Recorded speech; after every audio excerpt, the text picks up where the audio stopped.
What is up, Nets fans?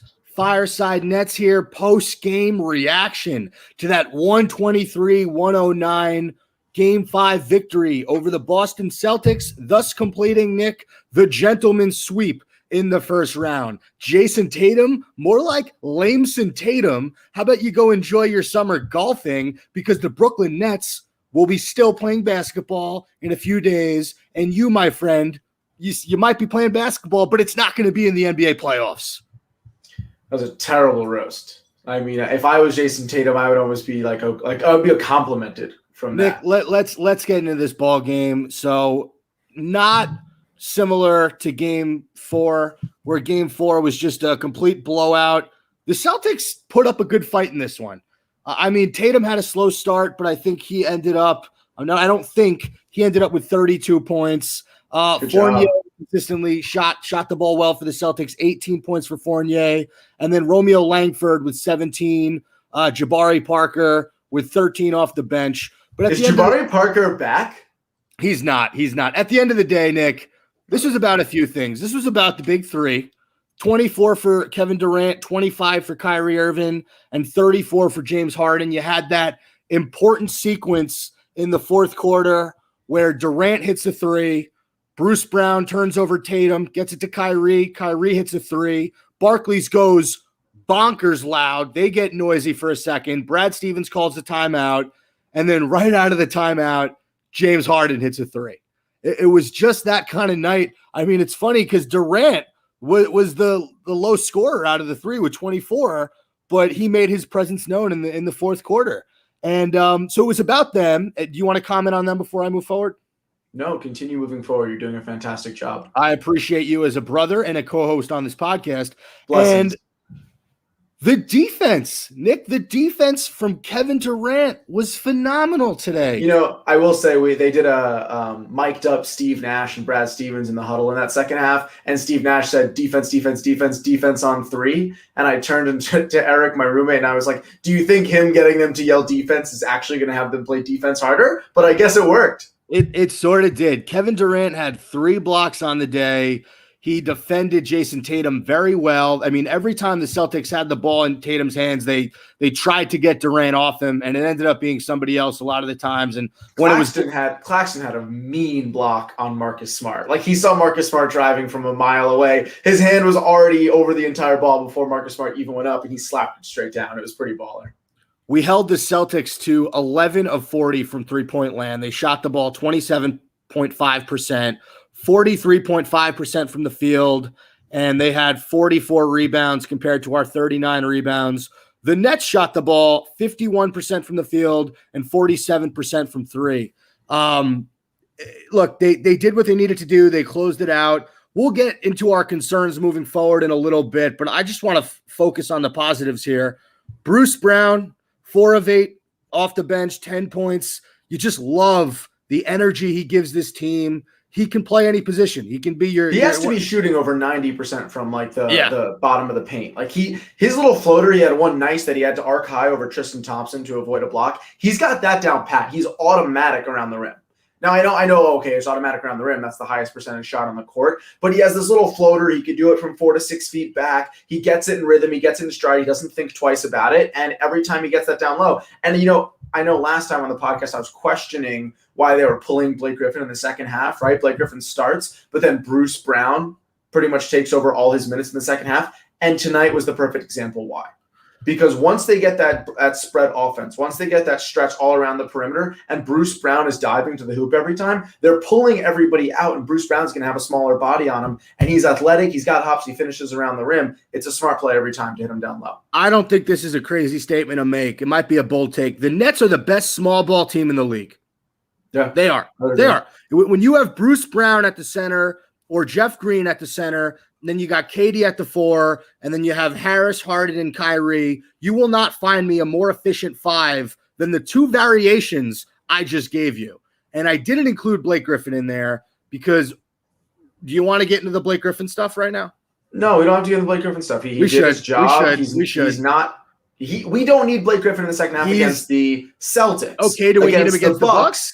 we're going to need him and Claxton against the Bucks, because when Brook Lopez and Giannis are on the floor, KD's going to guard Giannis. I don't know how I feel about Jeff Green on Brook Lopez. I mean, Brook Lopez is long as shit, so we're going to need Claxton's today. Claxton was more promising than he was in the past few games. Claxton had his best game, I think, in the playoffs so far. 6 points, 4 rebounds, 1 block, 3 of 7 from the field. But his presence was known on both sides of the ball. He missed It's also just a confidence thing. He was more confident out there. And speaking of a lack of confidence, Landry Shamet is just playing scared. One at a time. We'll get to Shamet. Let's start with Blake Griffin.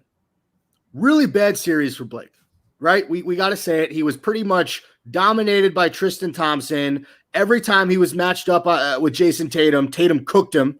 I mean, Blake Griffin picks up fouls. That's not a matchup. That's not a favorable It's not, but Blake Griffin picks up fouls like I pick up popcorn from the bottom of the bag with the Reese's Pieces when you mix them. My point being, Griffin showed me a lot tonight and this series that defensively he could be a liability. Against a Giannis, against a Brook Lopez, against Drew Holiday, any of these guys in the second round, I am worried because – look, Blake's not scoring a lot right now. He's giving you 2 to 8 points a game. But he's not shooting a lot. He's not getting the ball a lot. They're not giving he's not touching it on offense. So to play devil's advocate here, I agree he's a defensive liability. He's a rebounding liability. Overall, he's a power 5 liability because that's not his normal position. Well, that's not his position. He should be playing out of position. I agree. That's what I'm saying. But my point being, it's not for a lack of effort because he's hustling. He's taking more charges than he ever has in his career, and he's leaving everything out on the floor. The fact of the matter is he's going to be a mismatch for Brook Lopez. He's going to be a mismatch for Giannis. For any really big men that we throw him in from this series on. We lucked out with the Celtics in the first round. Robert Williams got hurt, and obviously Robert Williams isn't an elite big man, but he's a solid rebounder and a big 9 body. or 10 blocks in that first game, which was insane. I think he did have 9 blocks. And then we had Tristan Thompson, who's washed up, and he's never really been a threat on offense. He's a good rebounder. He's a good defender. So, yes, I agree it's a concern, but do I think his offense is a concern? No. Do I think it's going to be for a lack of effort and a lack of hustle? No. It's just going to be whether or not he can keep up with either too big of a body or too quick of a body. We didn't need him in this series. Who cared if we he could have sucked? started Bruce Brown. We could have started anybody at the 5, but it did worry me. Maybe me. It did worry me that Tatum cooked him, that Tristan Thompson pretty much cooked him, and he just seemed a step slow on every defensive possession. That was just my takeaway from Blake Griffin. Before we get to Shamet, I just want to talk about James Harden for a second. 34 points, 10 rebounds, 10 assists. He does it so effortless. Did he finish with 10 rebounds? Oh, he finished with a triple-double. First playoff triple-double in Nets history since Jason Kidd. I think we lost 3 or 4 followers because I can't say the word effortless. Can you say it for me? Effortlessly? Yes, effortless. I can't pronounce it right now. Anyway, he had it going tonight, man. Everything to the rim was going in. The three-pointer, the step back. He was the reason Nick Claxton had his best game of the series because he had a few plays to Claxton. He got his confidence up, and then he has Joe Harris. Harden must have taught Joe Harris how to pass because Joe Harris had a left-handed dime to Nick Claxton. Considering injuries to the Celtics, did you expect this series to be more of a blowout? Scooby, 35-21. Look, no one's going to sit here and tell you that the Celtics weren't injured. Could they have used Jaylen Brown, Robert Williams, and Kemba Walker in this series? 100%. Kemba Walker's a bitch. Kemba Walker was fine. It's the playoffs. You don't take anything for granted, and I think Brad Stevens is a good enough coach where he utilized his guys to get the best out of them. So he played. Yeah, but we weren't worried about it. It seems like we were not worried about this series. The Celtics stole one because Jason Tatum couldn't miss and got in a position where they can draw fouls towards the end of the game and stretch the lead out. That was an anomaly. That was a Jason Tatum takeover that did not happen again because that's a rarity that the guy literally does not miss in the second half. Yeah. So we expected to blow the Celtics out pretty much in every game and sweep the series. And there was one game where that in this case scenario, it was 1 in 5. We talked about it. That was a combination of 3 things in that game. Kyrie couldn't shoot, Tatum couldn't miss, and Tristan Thompson played like Hakeem Olajuwon for one game. But I want to get back to Harden. I mean, you're a lefty, right? You've been left-handed your whole life. I don't think you were ever right-handed. Harden. I switched in middle school for a couple of years. What do you think when you watch James Harden play basketball? It's just butter. It's butter. It's and you know what's funny too? It's because you're watching him. He does the back and forth with the legs a few times. Just he kind of it's like a little getting ready anticipation move for what he's going to do.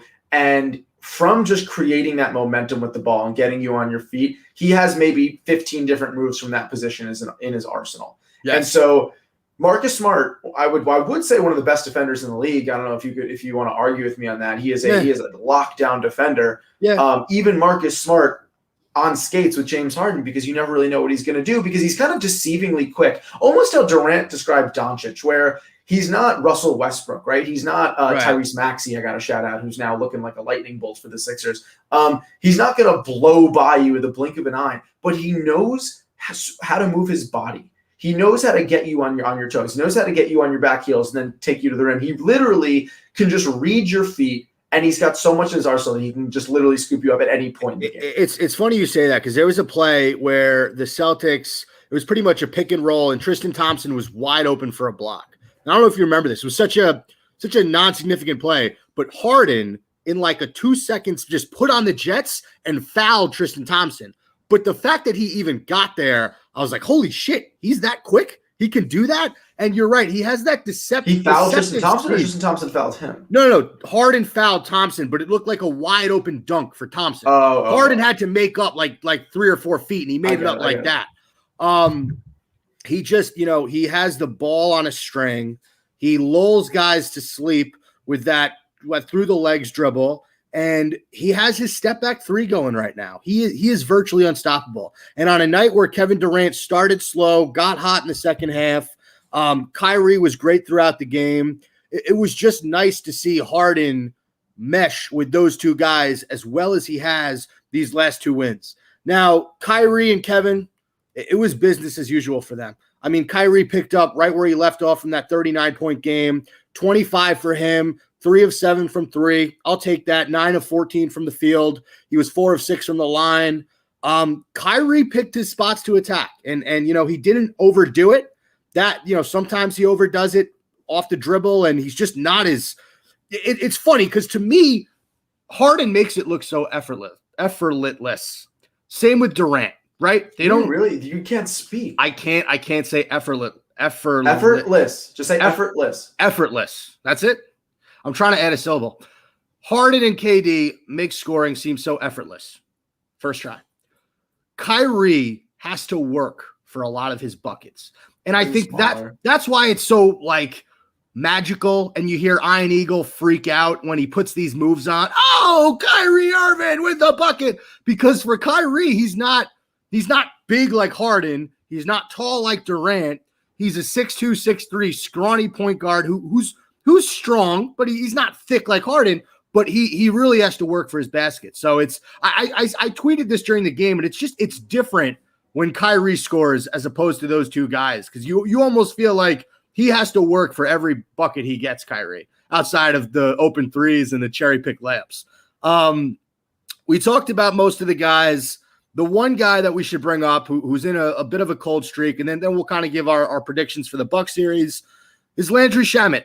He's lost all confidence. One of 3 from 3. He's scared to shoot. He's scared to drive. He's scared to dribble. I mean, one thing I was so excited about to get Landry Shamet on this team was, one, he's Joe Harris off the bench. He is our 3-point reliever. Obviously, Joe Harris ended up being even more of a stud than we can ever imagine. But Landry Shamet can't even hit the open 3. You're muted, by the way. Landry Shamet can't even hit an open 3. So there's really no reason to bring him off the bench. He lost, and I always think he was a great dribbler too. He had handles back when he was on the Clippers. I was like, this dude could play point. He could play off ball and hit an open shot. He's just a good reliever coming in to give our starters a blow. And literally, he can spark an offense. He can create offense. He can't do anything. And I'm not saying it's for a lack of talent. It's literally just a lack of confidence. And you could see it on a drive he had where he pump faked a 3 on the baseline. Whoever was guarding him went up, maybe Nesmith or Langford. And he drove to the hoop, and he literally just had to go straight up, but he opted to do an up and under, which was just ugly. And I can't remember if he lost it or botched it or tried to dish it out. But to me, it was literally all from a lack of confidence. And it was one of those things, there was pressure on him in the season to be a knockdown shooter. There was pressure on him this season to join a championship contender and play top-notch basketball. He started off super cold, then he went on that nice hot streak. We thought he was back, and he finished the season cold, and he went cold into the playoffs. So, At this point, I don't have faith in Landry Shamet. I do consider him a liability on the court, and I like Landry Shamet, so I feel bad saying it, but it's true.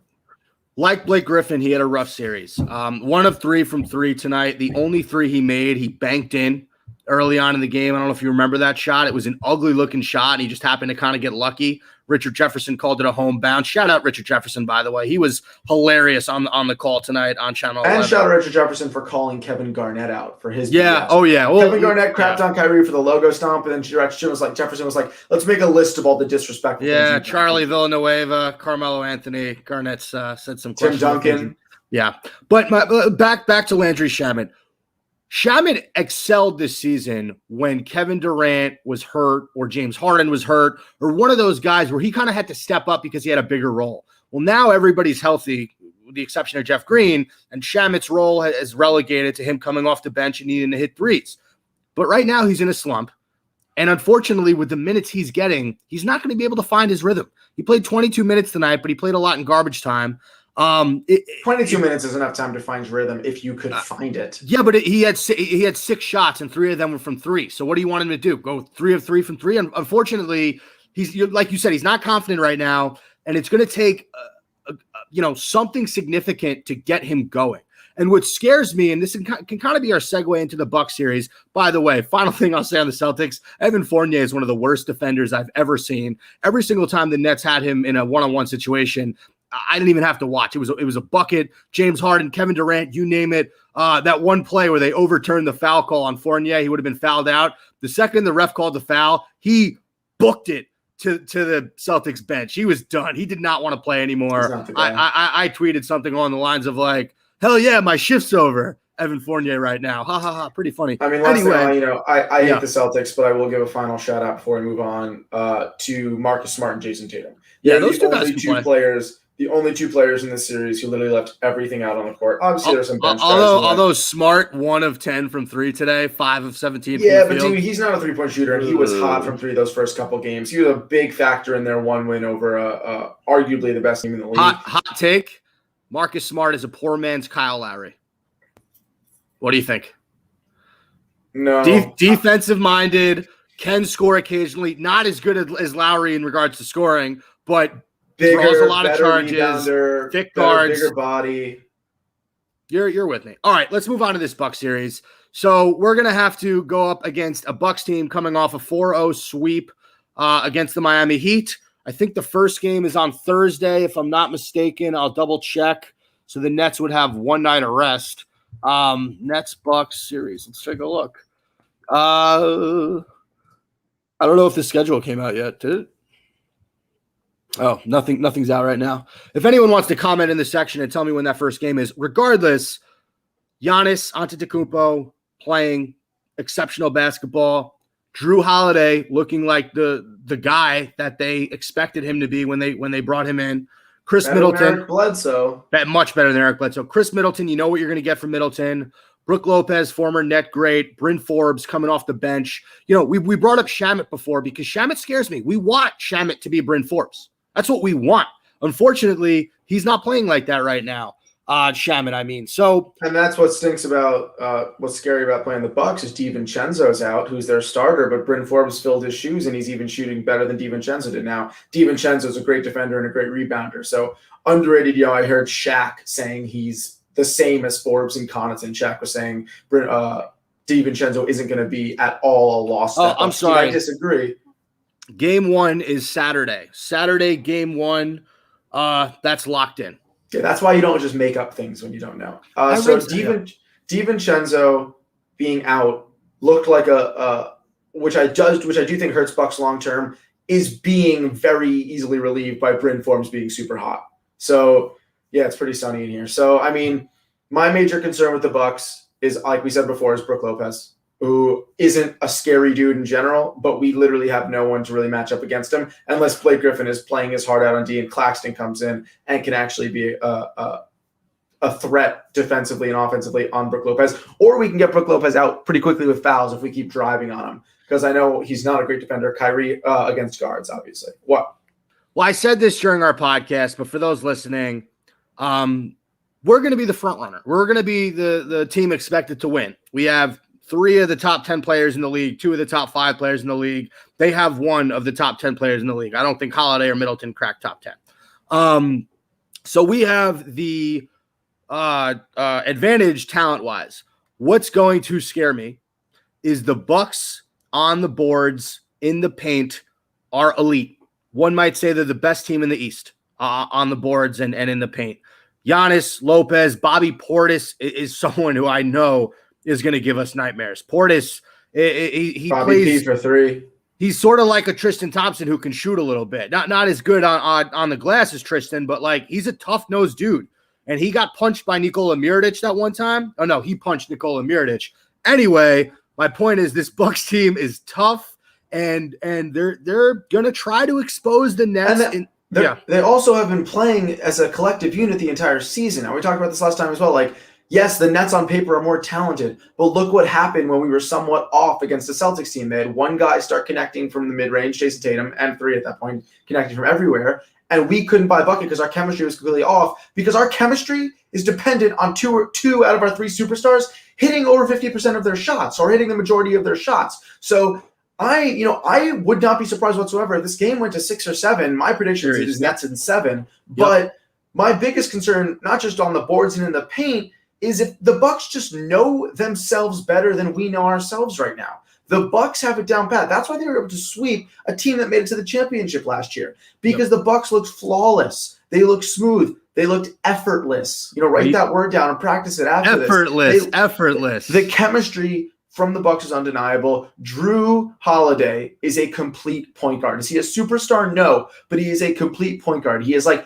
I'll say with Drew Holiday? He's a poor man's Jason Kidd, but he's a better shooter. He is a great defender. He is a great passer. He can hit a knockdown 3. He can even drive because he's a big body. Yep. So maybe Drew Holiday isn't top 10, but don't not consider him a threat, especially if Kyrie is guarding him. I'm definitely not considering him a threat. I mean, he's a threat. He can play.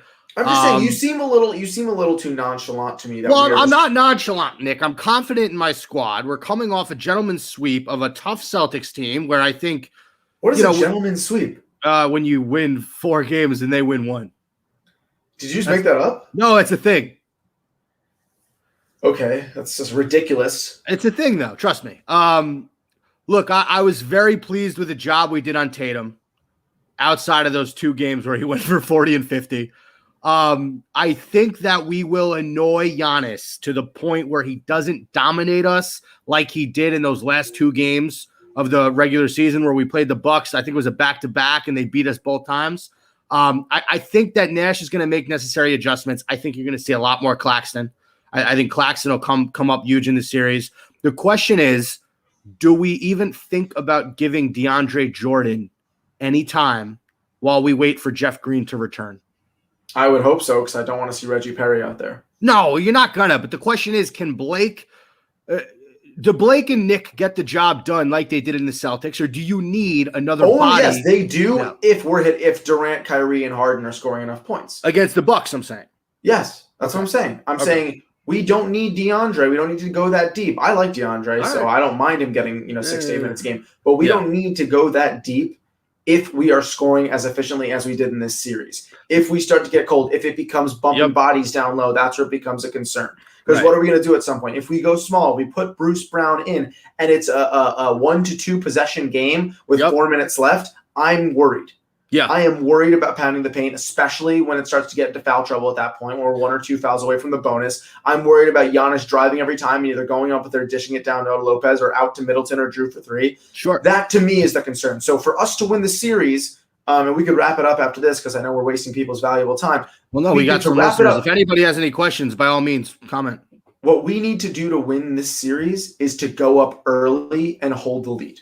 That is, to me, the number one reason we will win. We cannot do what we did in that one game against the Celtics. Again, 1 game. I'm not worried about it. But we kept them in it the entire game, and then they used their height and bump bodies down low and drew fouls to win the game. So, to me, go up early, stay consistent, always leave one of our superstars out there. If not, I love to see in the start of the 4th quarter, always stick with Harden out to start, then giving him a couple minutes when Durant and Kyrie back in. That's what it's going to come down to for me. I'll say this about DeAndre Jordan.